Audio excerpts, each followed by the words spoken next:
Hello there, everybody. This is Chris P with Rush Coach Development Webinar. Today, our special guest speaker is Richard Shorter from Non-Perfect Dad.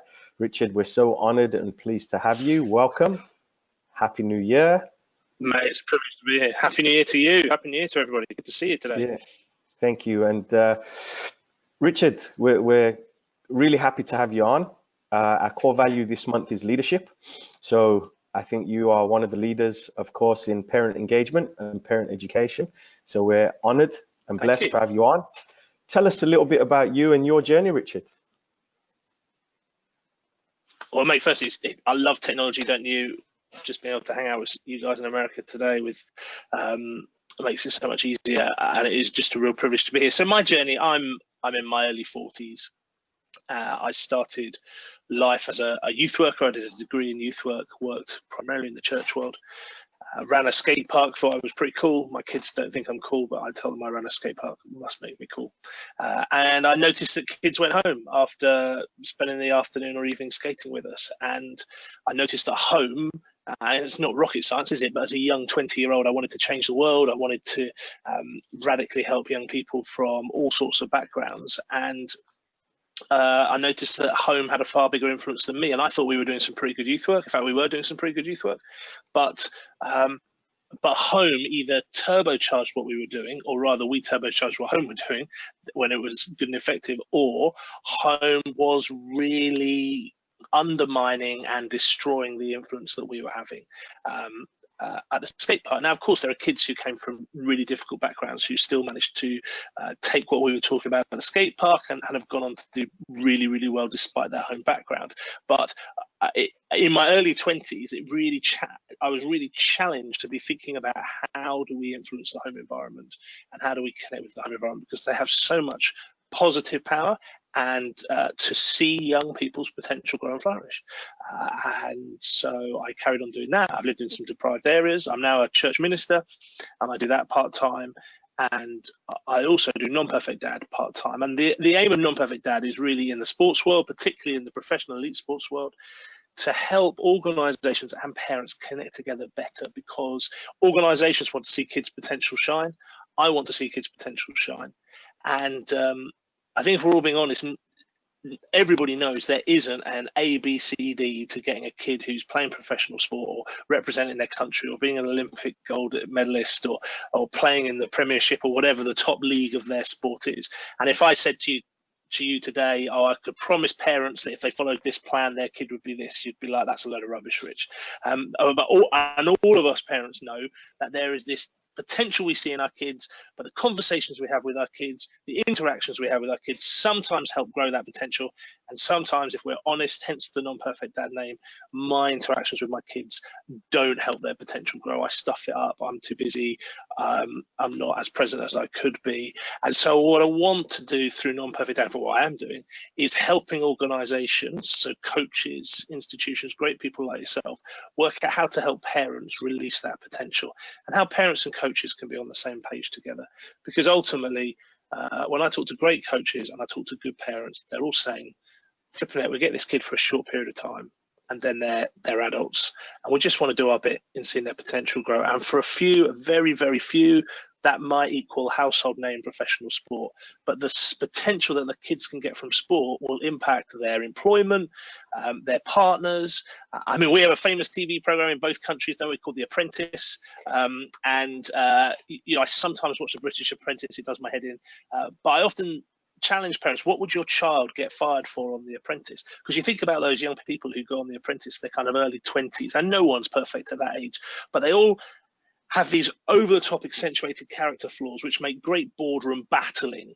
And I just think those young people also had loads of potential, and I wonder if their parents and those adults around them had coached that potential to avoid that kind of getting sacked in your early 20s for a character flaw. And that's what I think about my kids. Where would my kids get fired on The Apprentice if they went on today? That's where I'm going to work, because they've got all these great qualities that I would want the world to see. And they're not going to be perfect in their 20s. They're still going to have fireable qualities. So that's what I'm about, Chris. Brilliant. Brilliant. I think, you said a few things there. You said that you thought you were cool, but your kids didn't, but you worked in a skate park, as well as, working through the church.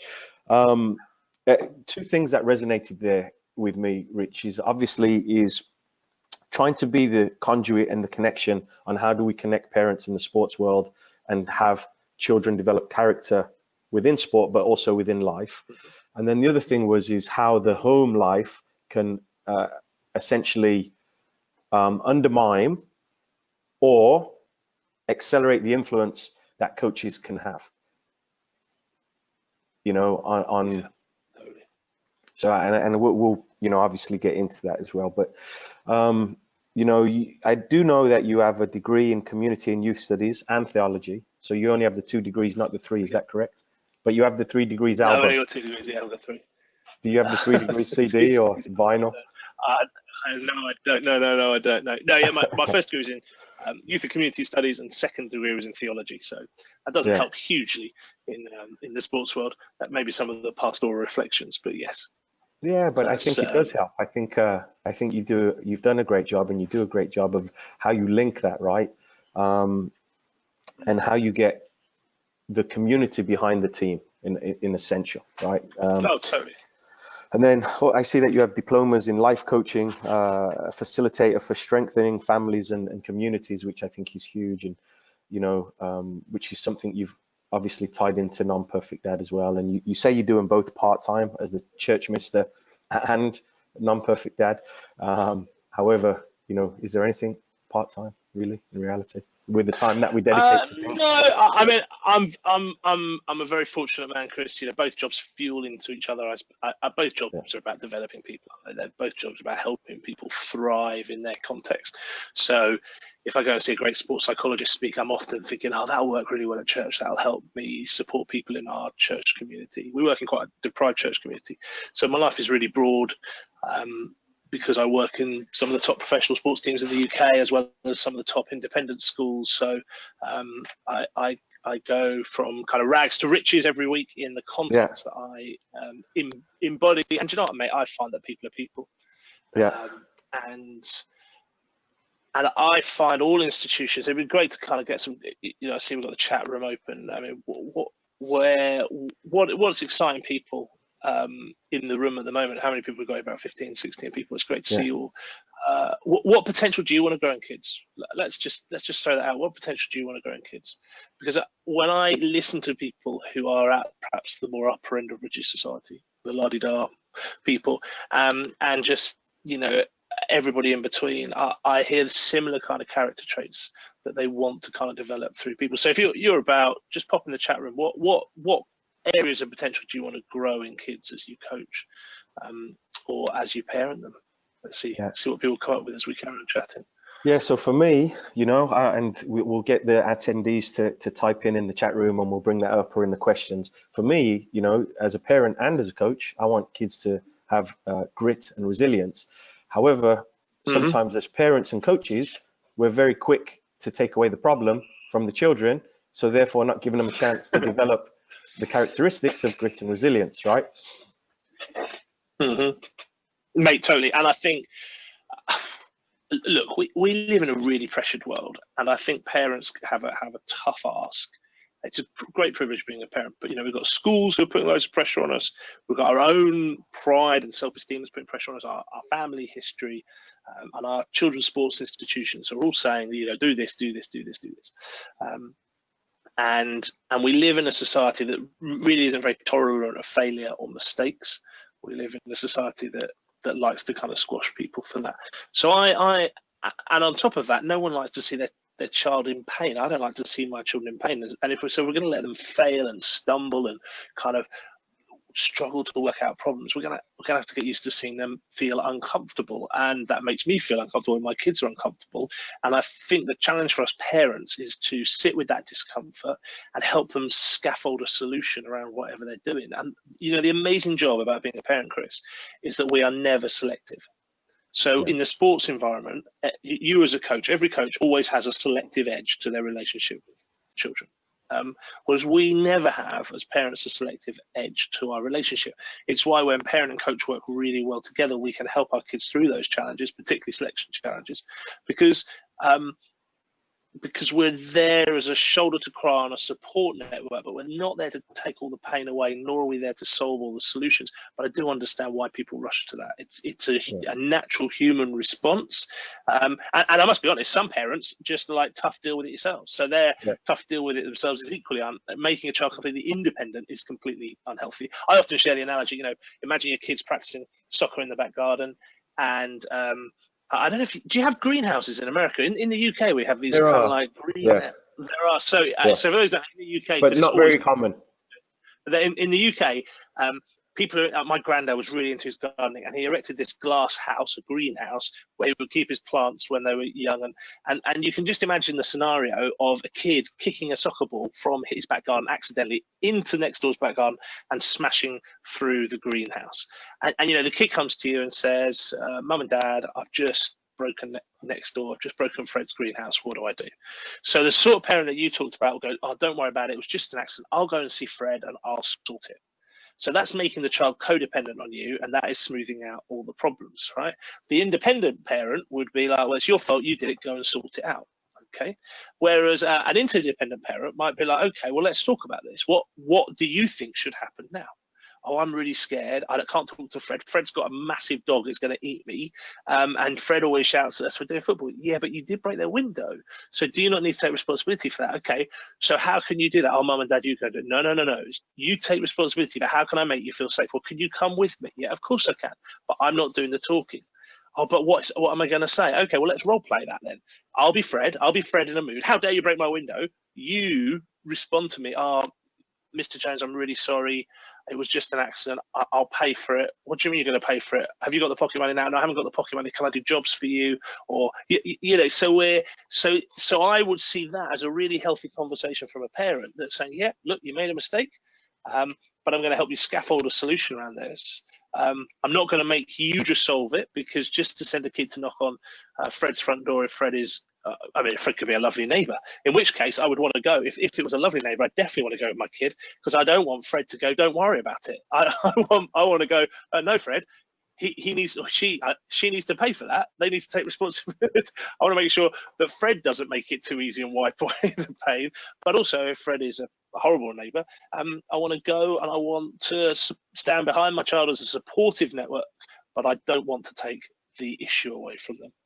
Yeah, and just to relate that to the sports world, or the coaching realms that we're in, a child is missing practice. Well, hey, you communicate with your coach, whether it's with a phone call with me standing next to you, and let them know why.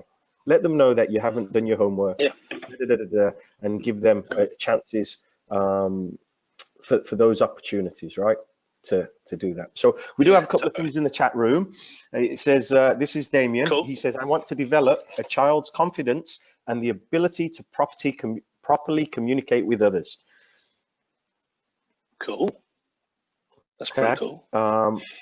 From John and Adamson. I think No, carry on. Sorry, Rich.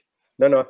After you. Well, I think that communicating with others, relating to others, is one of the top skills that sport gives our kids an opportunity to do, because it's hopefully it's almost always completely fun, but there is an element of pressure to it, and learning to communicate in pressured moments is a really, really important thing. Learning to listen in pressured moments, learning to have a voice in pressured moments. When you hear what the top sports teams do in pressured moments, you realize that they have worked very, very hard on developing and refining those skills of feedback, of listening, of honesty, of integrity, of knowing when to say something and knowing when to shut up. I've got a 15-year-old lad, and part of his problem is knowing when to stop cracking jokes and when to crack it.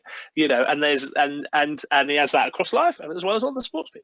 And so it's just helping him reflect on that, when is really appropriate to help support that and not. And what the coach can be doing is, if was that gentleman a coach? I can't remember, but what coaches can be doing is they can be deliberately, Damien's a coach, can be doing two things. One is you can be obviously deliberately set up scenarios for your kids to chat about. So I did some stuff with the England under-18 hockey team, field hockey team, recently, and all their coaches stole their players' sticks 5 minutes before the game, just to put the players on, before an international match, they stole their sticks just to put them under real pressure. Oh no, we've lost our sticks. What are we going to do? And just so you can create scenarios where kids have to communicate and work through that pressure moment. But what you can also do is be saying to parents, we're going to put them under pressure this week. We want to know, or we're deliberately going to try and antagonize a debate and a conversation. We're not going to be nasty, but we're going to deliberately try and find the differences in the group. Can you be having a conversation with your kid before or after about how do you deal with difference? How do you share difference? What's the best way of handling difference? What's the best way of having listening when someone disagrees with you? And Crumbs, let's be honest, our politicians all over that, you know, we could do with people in business and in public life who could do far better at being able to listen as well as speak their opinion. So that kind of whole integrity of being a great communicator and dealing with it is a mark of excellence in later on sports people. It's one of the marks that are identified by psychologists. Yeah, I think that's huge. I think that's huge. Damien follows up with another comment. He says, "This is brilliant. Preparing your child for the journey rather than preparing the journey for the child." So that was. I missed that last bit. Preparing your child for the journey rather than preparing the journey for the child. Yeah, totally. So, well, you know, and actually sometimes, you know, and I do manufacture stuff, don't you? You manufacture parts of the journey so that they're ready for later on. But you're totally right. This is not smoothing the road out, smoothing the journey out. You know, and I think that's where parents and coaches need to be so clear with one another. So I went to a prep school. You know, the most important people at schools are receptionists. So I always try and get to schools early to talk to a receptionist or the administrator, you know, the office people, usually ladies in the UK. I'm guessing probably the same in America. And because they know the heartbeat of the school. I went to see this lady and she was surrounded by cricket kit. Now, cricket's a weird game us English people play, but it's a bit like, it requires as much stuff as ice hockey to play. So and this lady was literally drowning in cricket bags. And I was like, oh, have they got a fixture today? Have they left all their kit here for a fixture? She says, no, this is all the kits that children left at home this morning that parents have brought in to school. And I was just like, blooming heck, that's really weird that this many parents have rescued the kids. And I was talking to the coaches later. I was like, have you made it clear to parents what will happen if their kids don't forget their kit? And have you kind of collaborated with parents around that? Because often parents panic. Oh no, what's going to happen if my kid doesn't have their kit? They're going to get detention. They're going to get in trouble. They're going to get dropped from the team. I don't want that to happen to my kid. Whereas actually, if parents and coaches are collaborating together, there aren't many coaches. Well, it depends. If you've got a clear defined, if you forget this and this is what's going to happen. But I know, like England under 18 teams, whose parents still pack their kids' stuff before they go away on a camp. Now, my children haven't packed their own bags for their holidays for like the last 3 or 4 years. You know, which went once my eldest forgot his socks. He, you know, away for 2 weeks, he didn't have a single pair of socks with him. Thought he packed socks. He hadn't packed socks. Do you know what, Chris? The world didn't end. He learned a lesson. He'll never forget socks again. And if he does, well, he knows the world doesn't end and it's okay. But there's a great opportunity there between parent and coach to collaborate on how do we, what issues are going to come up in sport. And I think that's really important for each of your contexts as coaches to say, well, where are the big kind of wipe things away from parents? And I would say forgetting kit, packing kit, or those kind of, don't get me wrong, there are days when I pack my kids' kit because they come in from school and 2 minutes later they're off out to a club and then they don't get in late at night and then they're up first thing in the morning. So you know, I'm a parent. It's part of my role to be supportive and encouraging. So I never say never pack your kids' stuff because that's just a silly rule that you can find a reason to get around it. But I'm trying to say more times they pack their stuff than I do. And then also I think around selection and loss, some of the ways that parents try and smooth the journey out is they come up with like a scapegoat narrative. So, oh, it was the ref's fault, it was your coach's fault, it was your teammates' fault. You played brilliantly, but everybody else was rubbish, or it was the pitch's fault, or the wind was blowing in the wrong direction, or whatever the excuse is. Yeah. And again, I would want us to be working with parents to collaborate around actually when we lose, this is our narrative. Our narrative is we were beaten by a better team, or we were just unlucky, because we all know games sometimes go on the head of a coin. But what did we do to contribute to that? What could we change next time? Can we just accept, yeah, we lost today? Yeah, we lost. That's just one of those things. Or can we accept we lost and actually we could have influenced the outcome to be better? Can we accept we lost, but we played really well, and actually if we hadn't played really well, we would have got really thrashed? You know, it's like trying to not smooth out those moments. And coaches, you know, I see coaches do the same. by making excuses. See a lot of coaches make excuses for kids when they lose, and also like the communication thing. And this is hard on kids, but I think sometimes we mollycoddle parents. We've got to give parents good communication. It's got to be done well. But if we've sent parents out 2 or 3 letters and we haven't had a response, that's the parents' choice to not kind of engage in that. Sometimes I feel like schools and clubs just do too much to try and sweep up those parents who are disengaged, and that then means you just get into lazy habits around discipline about self-organizing that kids then think, oh, it doesn't matter. So like, for example, my son's rugby club, there are 3 or 4 parents who never turn up on time with their kids for warm-up, never ever. So the coach, instead of having the courage to go and have, and I understand it's difficult, but the coach, instead of going to have the difficult conversation with those 3 parents and say, look, can I be honest, your kids always turn up late for warm-up, that's really disruptive. The coach puts the warm-up time half an hour earlier, so that everybody's there on time. Now my son is really, he's one of those kids who has to be 10 minutes early to everything. So I know the meet time is already half an hour earlier than it needs to be for 3 families, and now my son wants to get there for 15 minutes earlier. I resent that 45 minutes, Chris. Let me tell you, I resent that 40, because I'm like, this isn't for me, it isn't for my son. But we're mollycoddling parents here, and rather than having a good conversation with those parents and trying to work out what those issues are. Yeah, why are they late? Are they late because their children are scrambling to pack their bags because they've not done it? Are they late because the kids playing a video game and the parents saying, hey, it's time to go? Or is it the parents thing? Right. So having that conversation. So just to jump on a couple of things there, you said Caleb forgot his socks, but in Caleb's defense, that's your son, when you were going on a beach holiday, so he didn't need socks, right? We went to a beach holiday in Scotland. We went on a beach holiday in Scotland, mate. You need socks if you go on a beach holiday in Scotland. Well, you need boots for the pebbles on the beaches, right? You need boots. Oh no, the beach was beautiful and sandy, but it was cold. Yeah. Well, Scotland usually is, right?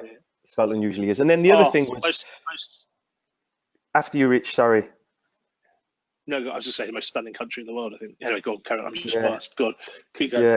Well, you know what? I agree with you. Just as we were chatting yesterday on WhatsApp years ago, I can't remember what year it was, but we drove from Birmingham to Edinburgh for New Year's Eve, celebrated Hogmanay there, and then couldn't find a hotel, so drove back. And it was, people were like, are you crazy? Birmingham, Scotland, 600 miles, whatever.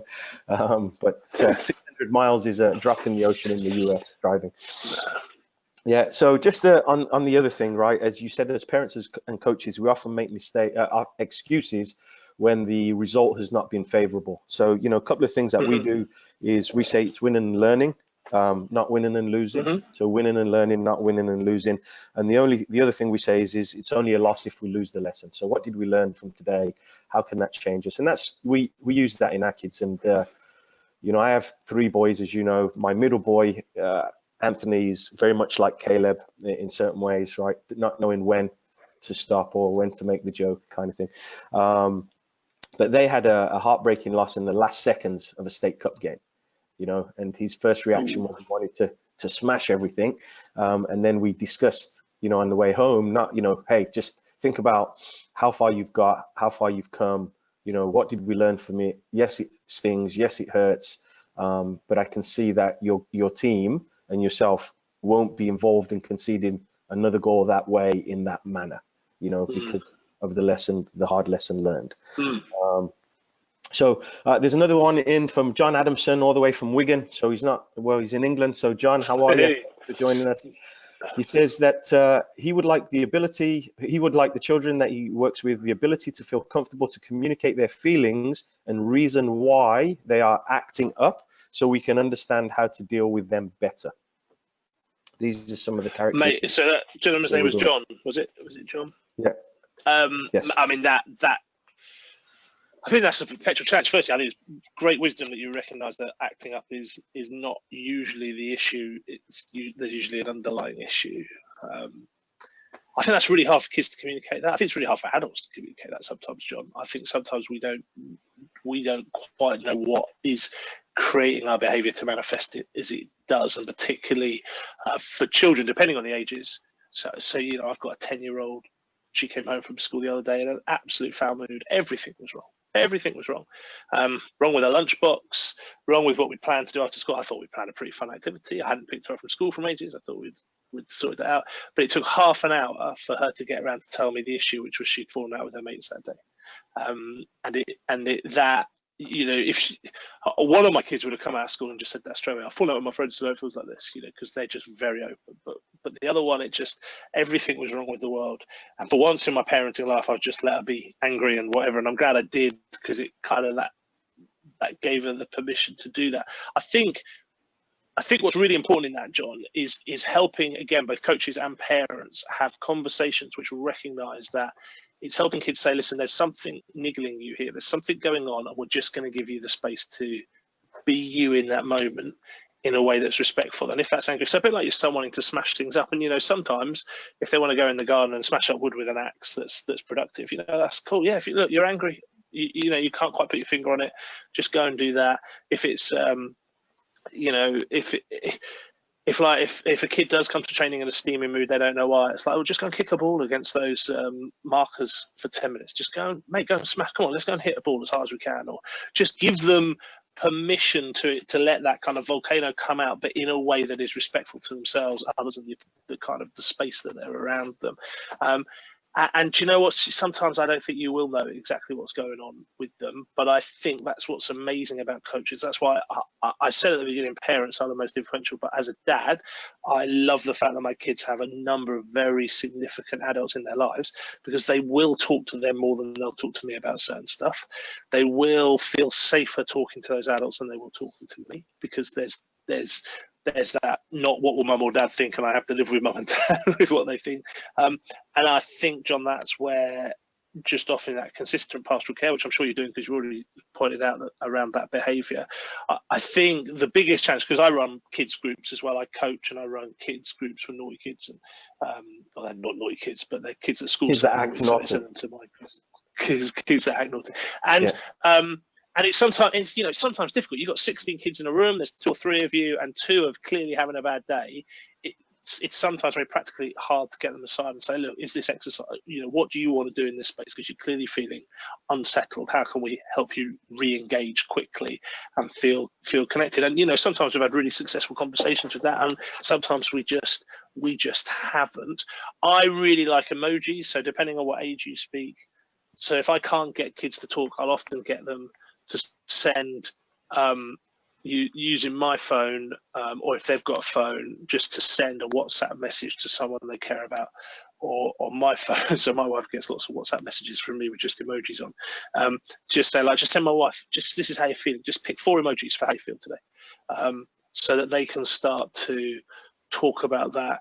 Boys are a particularly challenge, I think, at certain ages. This, and that's fairly stereotypical, but that is my experience, that boys, not all, but generally find it harder to talk about this. I have a deck of cards from a board game called Compatibility. They're all picture cards. You can't get the right or wrong answer with them. And so I will, if a kid's upset, I'll get the picture boards out and I'll be like, what football team do you support? And they'll be like, West Ham, Man United, or whatever. And I'll be like, right, pick 3 cards that reflect Man United or West Ham, and they'll pick, you know, 3 cards. And then I'll be like, right, pick 3 cards that tell me how you're feeling today. Because you say, what's up? And they'll go, I don't know. But if you kind of give them emojis or pictures or whatever, sometimes that's, not always, but sometimes that can unlock a really good conversation.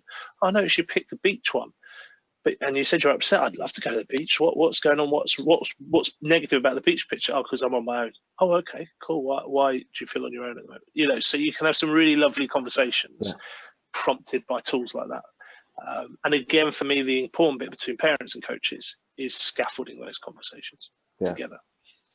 I love that. We used to use emojis after training. Basically, it was like just a smiley face, normal face, smiley face, unhappy face. How was training? Go check, you know, how you felt about training. Just younger kids as way of feedback.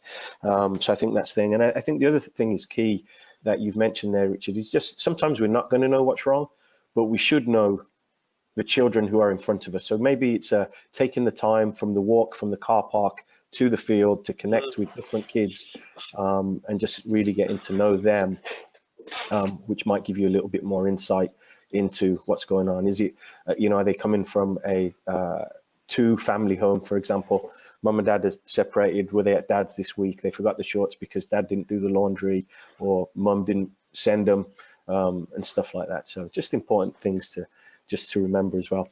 Damien, again, from Missouri. So just to scaffold into that, the two other tools you can use, which we use and try and encourage parents to use, the first is compliments.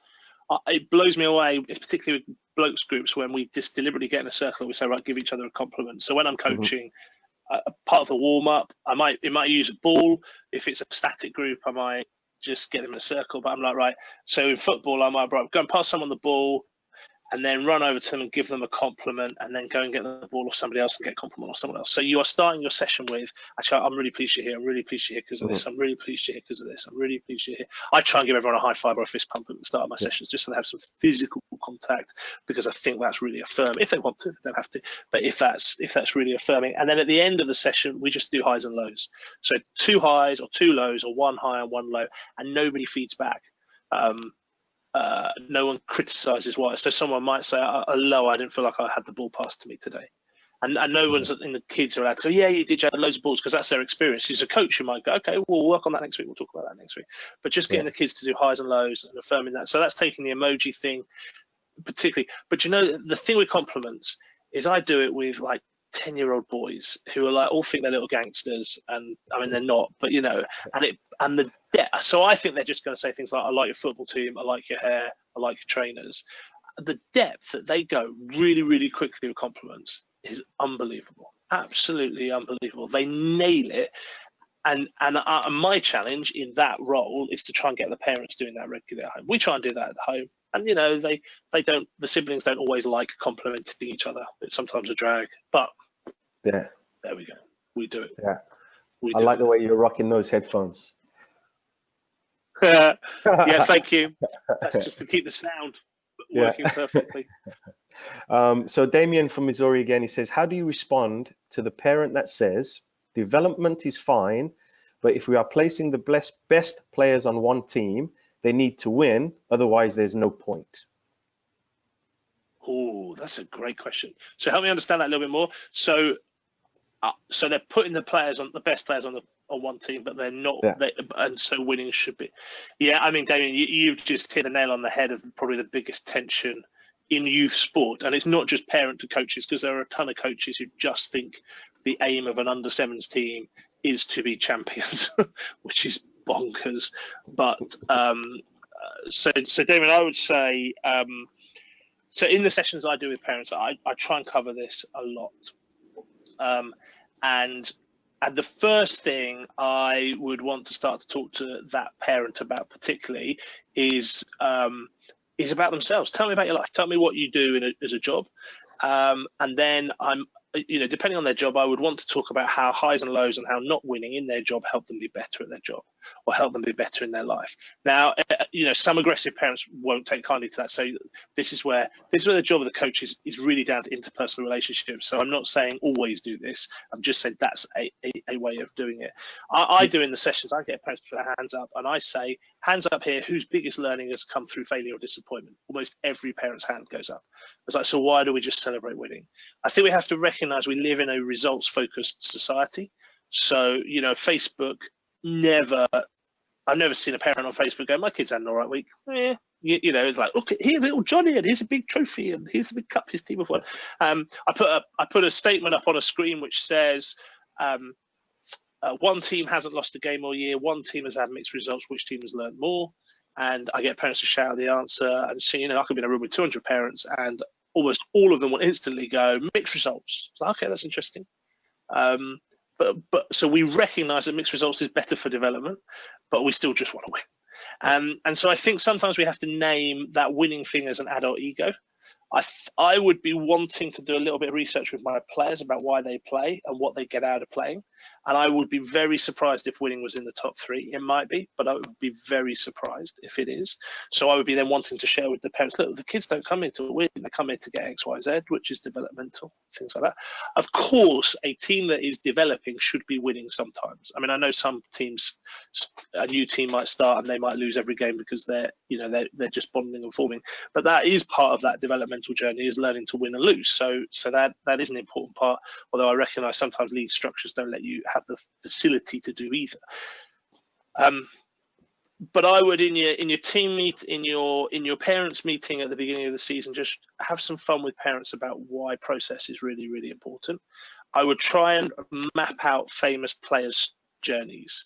So if you can get the biography of, I'm assuming you're a soccer coach, but if you're not a soccer coach, it's someone else. But when you look at kind of some of the journeys and hurdles that some of the famous players have been through, and how they were dropped at certain ages, and how winning wasn't always part of what they did, then you can kind of have one of these kind of non-linear maps that say it isn't all smooth. I think, and this is a little bit brutal, and I'm more than happy to be challenged that I think sometimes we just have to accept that maybe our club isn't right for parents whose sole idea is just to win. Because there are plenty of football clubs, soccer clubs, rugby clubs, hockey clubs, golf clubs that just are factories for results. They're not going to produce the best players in the long term, nor are they going to produce the best people in the long term. But we have to accept that that's a parent's choice to choose an environment for their child that suits their cultural needs. And being winning focused is not an immoral option. I don't think it's a healthy option, but it's not immoral. And so that's the parent's choice, and we explain our position. I would also hammer at every opportunity the success of development. So one of the things that I think sports clubs miss out on is, yes, we let parents know the results, or we put it on our Twitter feed or Facebook page, but we very rarely talk about the development that's going on. We very rarely celebrate the development in those kids. We very rarely ask the kids, oh, you're working on this here in soccer, and that's developing resilience. Can you see where that is helping you elsewhere in schoolwork, or and getting the kids to feed, because kids are great at that. They'll recognize all that stuff, and then you just basically feed that into the parents. Parents get quite mushy about their children's own voice. So you as a coach could say, oh, they do it to have fun, but when the kids say, I want to have fun, and again, I might ask the kids, well, in my book, which I'm sure we'll talk about later, but the first question is, what do you want me to do what's the best thing I can do for you on this journey? And I think for me, it's about trying to help parents get the idea that once we've given them access to a good environment, it's really about the kids enjoying that environment and us just being a supportive presence in that, not driving that environment. So I'd want to try and help that kid have that conversation. So like this weekend, I'm going to a very posh school, a lovely posh school, and they've got the kids and the parents in the room together. And I'm going to get them to play that game. I think it's a TV show in America as well. You know, where you ask kids a question about their parents and they write the answer down, and then the parents write down what they think the kids are going to say and things like that. But one of the questions I'm going to get the kids to answer is, why are your mum and dad proud of you? And when kids turn around to mum and dad and say, oh, you're proud of me when I win, when I get good results, when my girlfriend's pretty or whatever, most parents go, that's really shallow. Most parents, when they hear their kids say that, are like, actually, that isn't why I'm proud of you. That isn't, I'm proud of you because you're awesome. Your identity is more than winning. And so for me, if you can use the kid's voice in that process. So I'm going to have to handle that a little bit gently on Saturday, because there'll be mums and dads in the room. So I will do it quite playfully, and you know, because these are younger kids, there's always a chance to rate that right. But I'd be horrified if any of my children thought that I was proud of them because they were good at rugby, gymnastics, or drama, which is probably each of their three main things. But they're so tapestried as human beings, my kids, that I would hope that they never thought from me, if they stopped any of those things, that I would think any less of them as a human being. Yeah. Sorry, that's a long answer to that question. I hope that's helpful. No, but that's a great answer, and you know, one that was needed. But there's a couple of things to unpack there.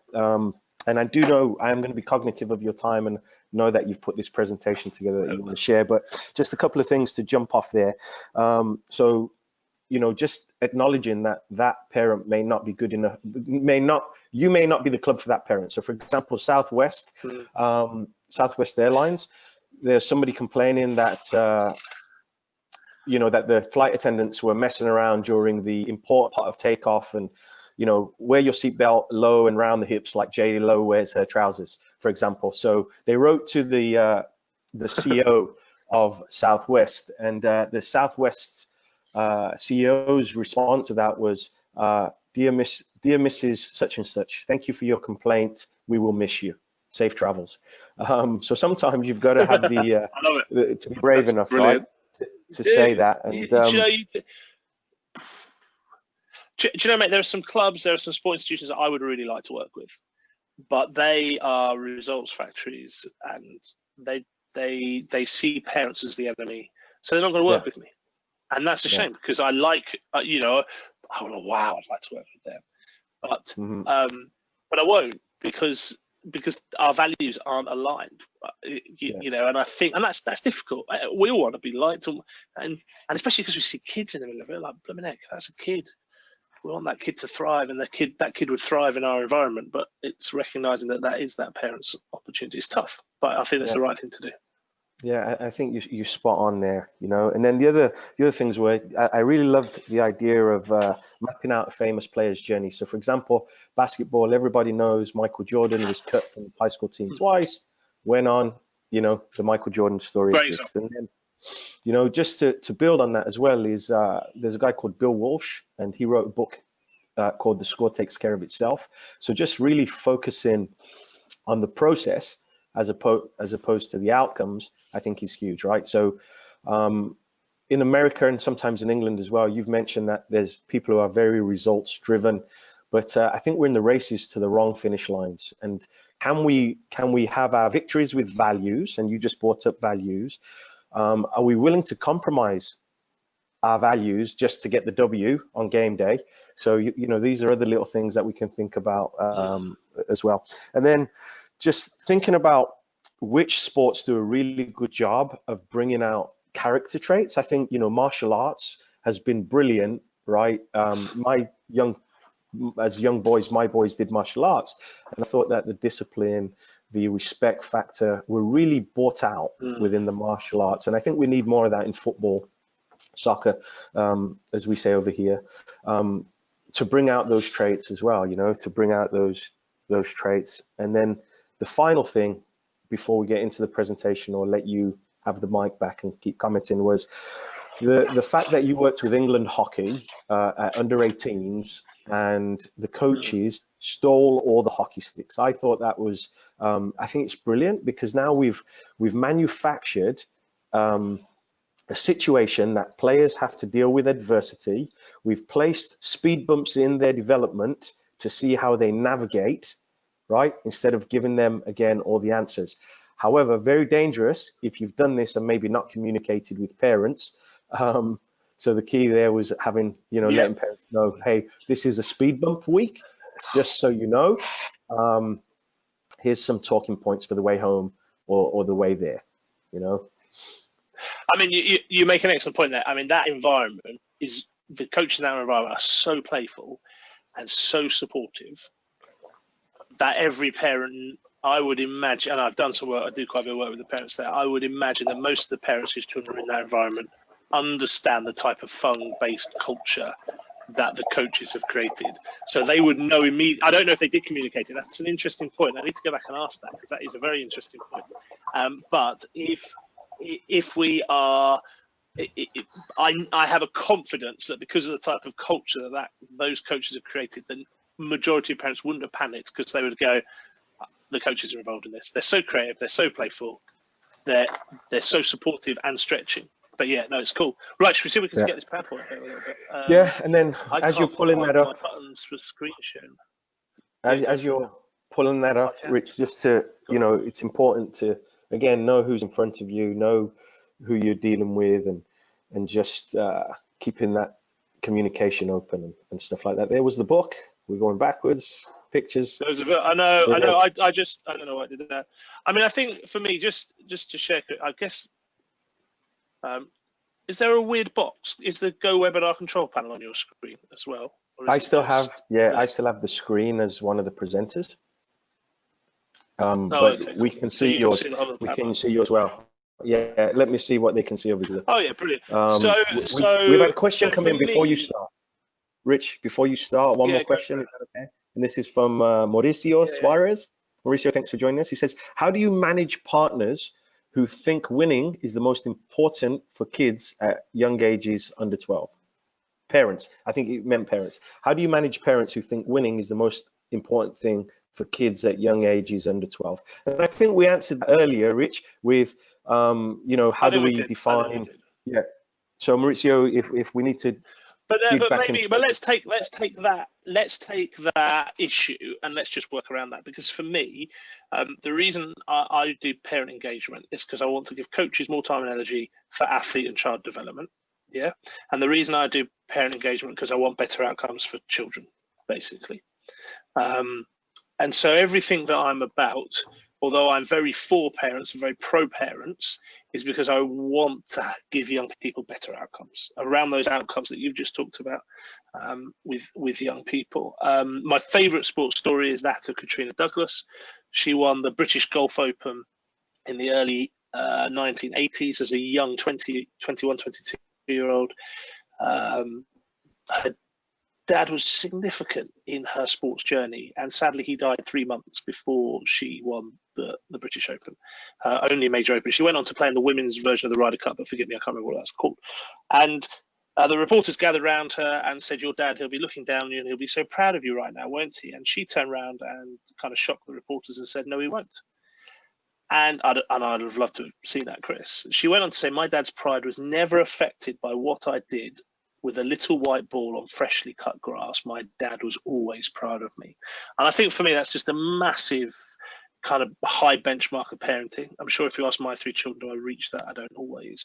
But for me, just that wonderful reminder that parents can give children the permission to go and play. That if home is a harbour, then athletes are more likely to go and explore and I think develop in the high performance environment at the top end of sport, but also at the grassroots end as well. They're just going to go and enjoy themselves and develop and take on those characteristics more. So all that I do is around helping parents who are already often doing great jobs at that, but just to enable their kids to thrive so that athletes and parents can work. So coaches and parents can work together to get better outcomes for young people. And most coaches I meet spend a lot of time and energy on parents. And wouldn't it be great if our parent engagement gave us better space and quality time for child development rather than kind of firefighting some of these issues? I'm going to skip past that tweet. I'm going to ask you this question, Chris, because we won't have time to do it. But just, Chris, say what you see. You remember that TV program Catchphrase from when we were kids? Say what we see. What's happening in this picture? I see an elk crossing the road. Can help. That's cool. So you're in America. In the UK, people say deer. A deer, yeah. Well, it's a male elk. Right? It's a male elk. It's a deer crossing the road, an elk crossing the road, which is fascinating, because would it not be more accurate to say it's a road crossing a wood? Because that wood and that deer habitat would have been there for a long time, and new asphalt road like that is a new addition to that environment. And yet, because we're humans, I mean, I made the same kind of judgment on the photo as well. We see what's our narrative and we see what's interrupting it. So we see the narrative of a deer interrupting our road narrative. And I think that's the challenge for both parents and coaches. Parents have a narrative around their child, which is different for different families, and like you've mentioned, the family who are separating. So for those parents, their road is focused on a different agenda to, say, the parent who's working 80 hours a week and the sports experience is the only thing they share with their kid a week, compared to the parent who has 5 or 6 children at different sport clubs on a Saturday and Sunday and is running around crazy trying to get them all to the same places. So parents have their eyes down on the road, and sometimes sport is just a deer in the road. And for coaches, their focus is on their coaching and their sports club, and rightly so, because they're fully involved in it and they give a lot to it. And as parents, we're very grateful for that. But it means that parents are sometimes a bit of a deer in the road for coaches as well, rather than us kind of taking a step back and seeing the kind of broader context of what's happening for both parents and coaches. And when we facilitate conversations that help us do that, we get better outcomes for young people. I'm going to skip past that. Just to say, I run an online free platform called Sports Parents Alliance. It's basically a space for parents to come and have discussions about how we feel potential for on and off the sports pitch. There are quite a few coaches in there. It's free to join. If you just Google that, Sports Parents Alliance, you'll find it pretty quickly. And I'd love to see you in there, because it's trying to kind of have those conversations. Look, there are my 3 Doesn't he love his doesn't he love his little sisters even? He can just share the love through them. But I do parent engagement, not because I'm a dad, although it gives me good stories to share because I'm often a poor dad. I do parent engagement because I've had this kind of 20-year experience. And we asked your coaches earlier on about their kids' next coach experience. And this is interesting for dealing with the winning issue. So let's kind of come on to that. Let's just do a quick little case study around the winning issue. I asked a bunch of parents, this is a rugby club, to give me 2 words to describe their child at their 40th birthday party. And as you can see, the majority of words here are character words.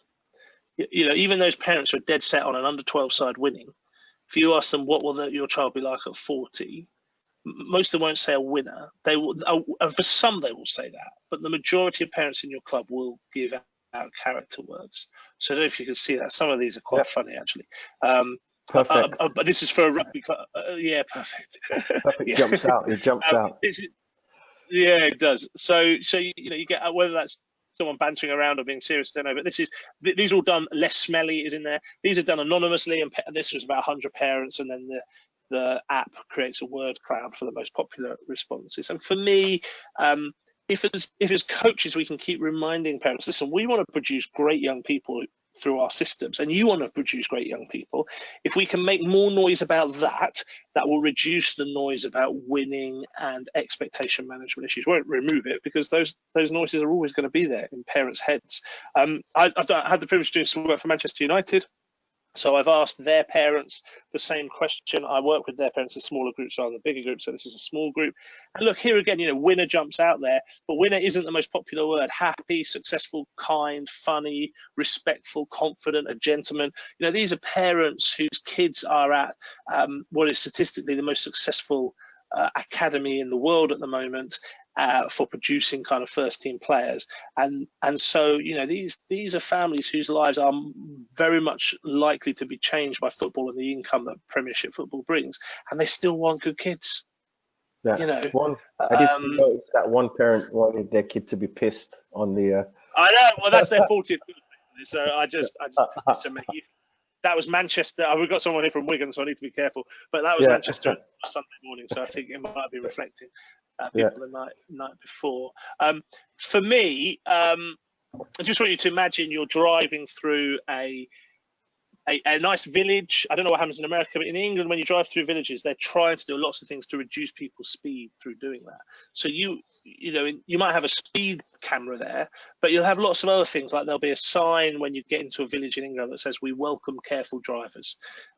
There will be a picture drawn by school children of children crossing the road to give you that nudge of emotion. Oh my word, there might be school children around. There'll be like speed bumps. You talked about speed bump in the road. There'll be speed bumps to slow people's driving down. When you leave the village, it will say thank you for driving carefully through. And what you have in that quick experience of driving through, well, hopefully not illegally quick, but on that experience of driving through the experience of driving through a village, you have a number of different ways of trying to influence your behavior, and they fit into a model that was developed by someone called Professor Jeff French, which is a hug, nudge, shove and smack model. And what we tend to do in sports worlds is we tend to focus on the nudge model. And the problem with that is that the people who look at behavior change say that nudging is not enough. And there's some stuff on my website linked to Professor Jeff French if you want to have a look at that. Nudging is not enough. What we need to be doing is we need to be having a tapestry of influence over behaviors. So I work with lots of schools and sports clubs, and I don't have a complete parent package because I don't believe that that's contextualized enough. What I do is I listen to sports coaches and I then help them design a package that does hug, nudge, shove, smack on the 2 or 3 behaviors that they most want to influence in their sporting parents. And it's different for different people. So this week alone, I've written 2 of these, and none of the behaviors are the same. They wouldn't be the behaviors I would pick because that's me and I'm not in their context, and that's different. They are behaviors that they are picking.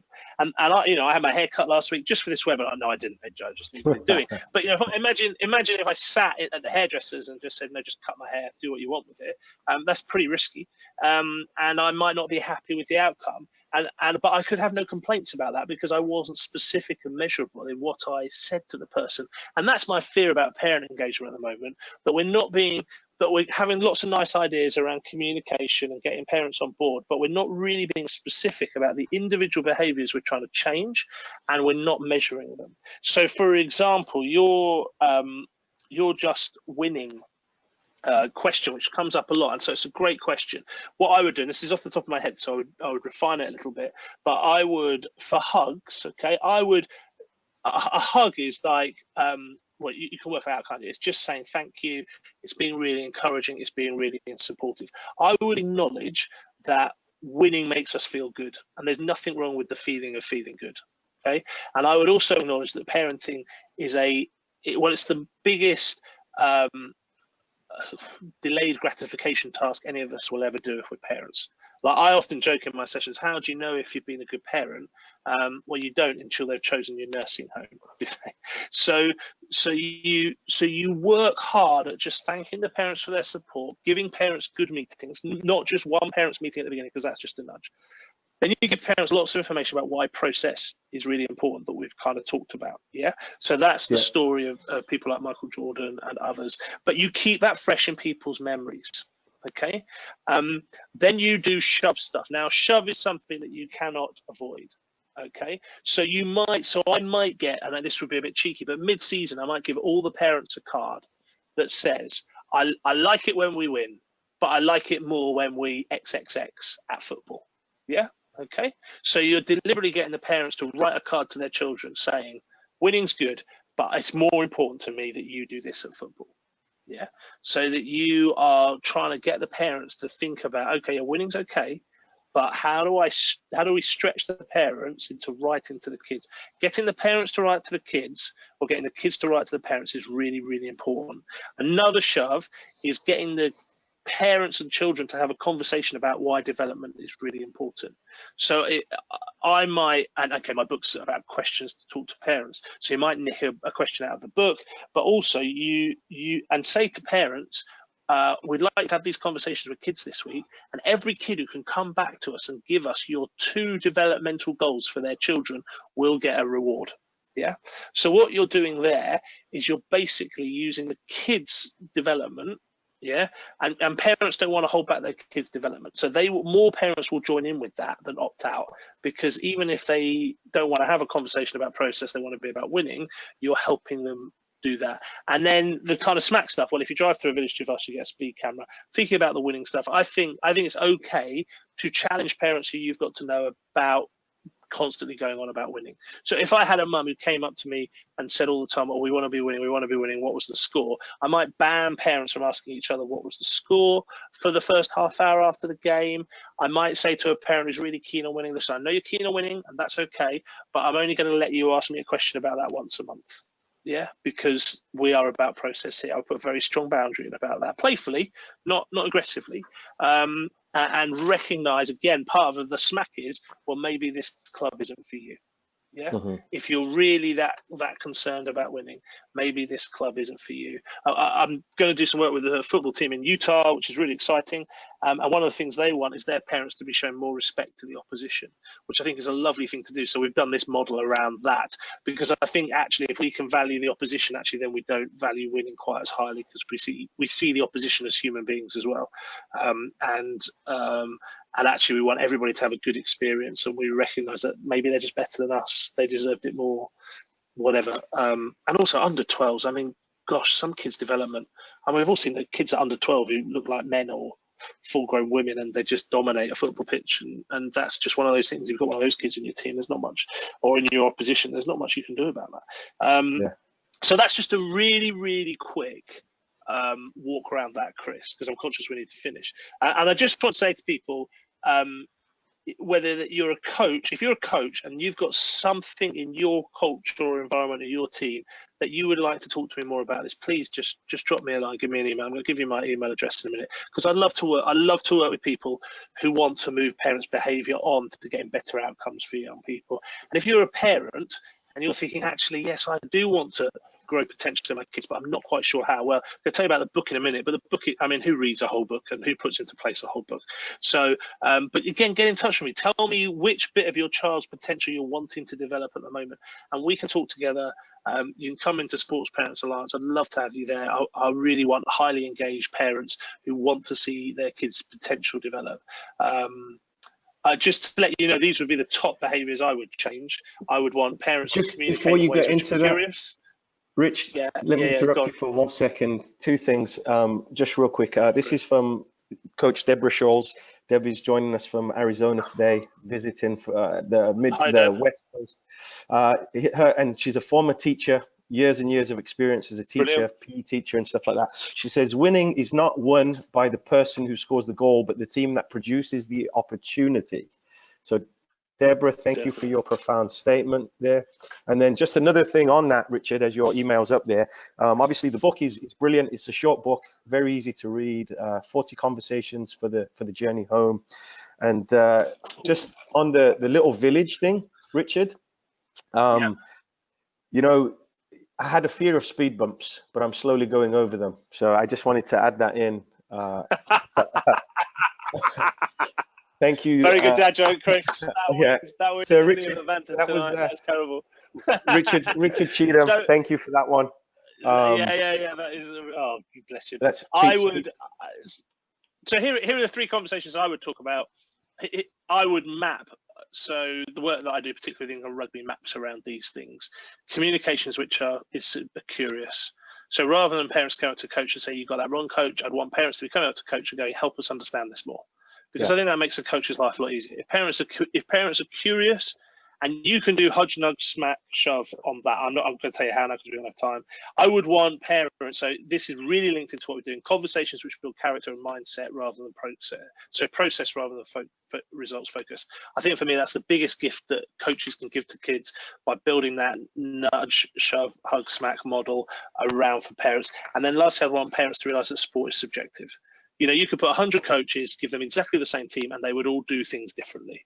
Yeah. And yes, of course, that's not for me justifying abusive behaviour, because of course it's subjective, and then there's behaviour that's just unacceptable. But within the realm of acceptable behaviour, it's subjective.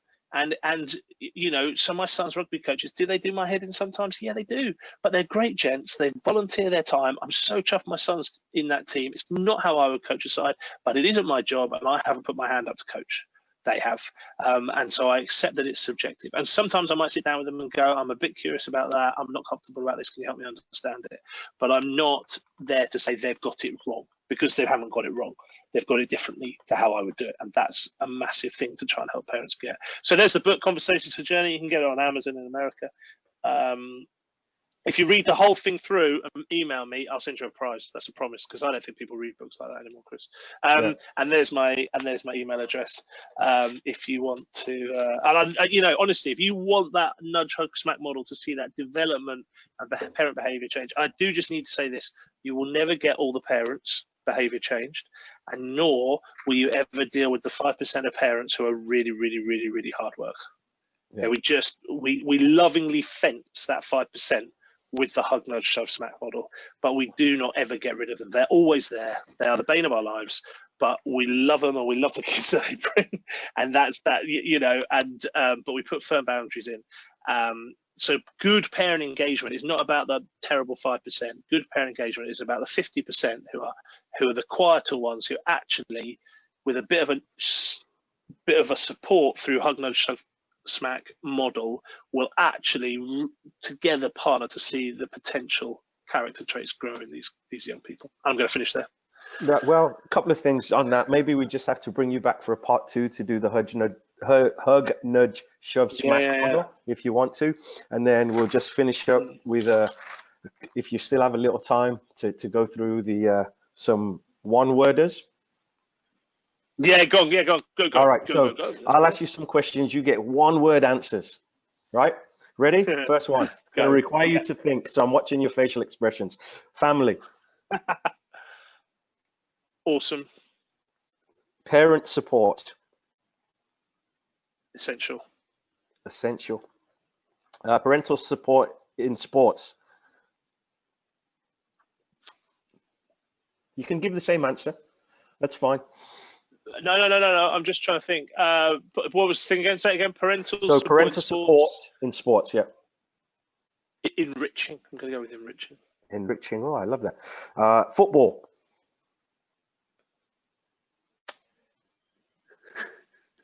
I'm going to say not rugby, but I mean soccer. No, because we're talking about football. That works. Yeah. I'm going to go with hair gel. I'm going to go with hair gel. I'm just going to stick with hair gel, mate. Look at that. You've got hair gel. Hair gel. I haven't because I'm thinning. Yeah. Out. You've got your hair gel. Yeah. Defined, shared, and agreed upon expectations.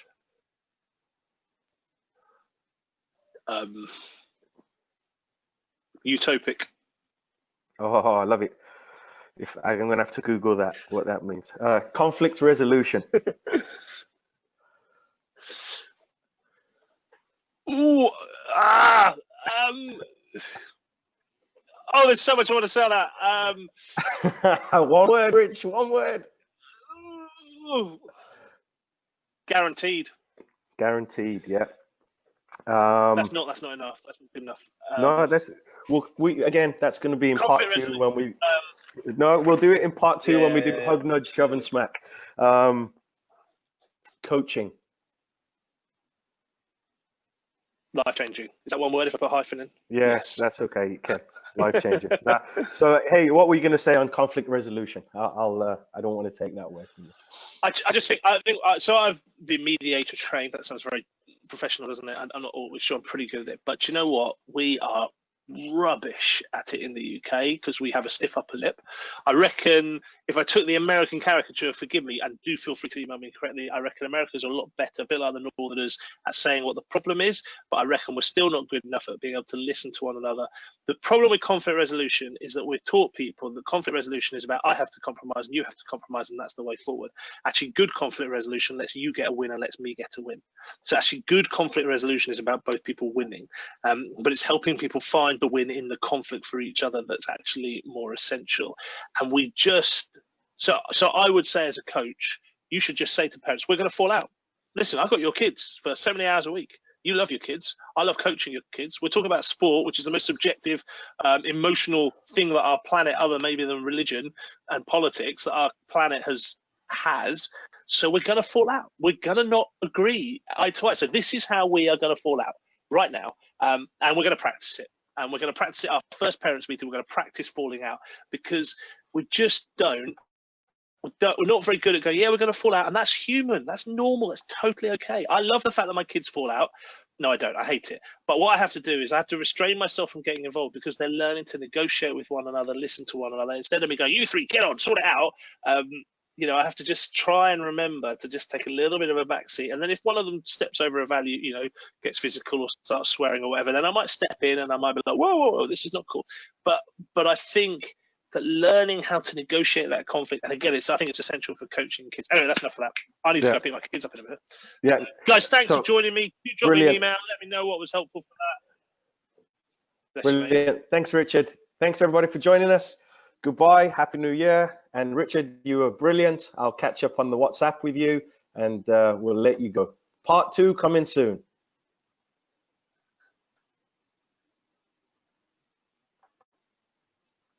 Thanks, Richard. Bye. Mate, that was awesome. Yeah, thank you. We're still on, but I'll end it and then I'll catch up with WhatsApp and let you grab your kids, all right? Okay, cool. You're a champion. Yeah, thank you. Cheers, mate. Speak to you later. Bye. Thanks. Brilliant. Bye.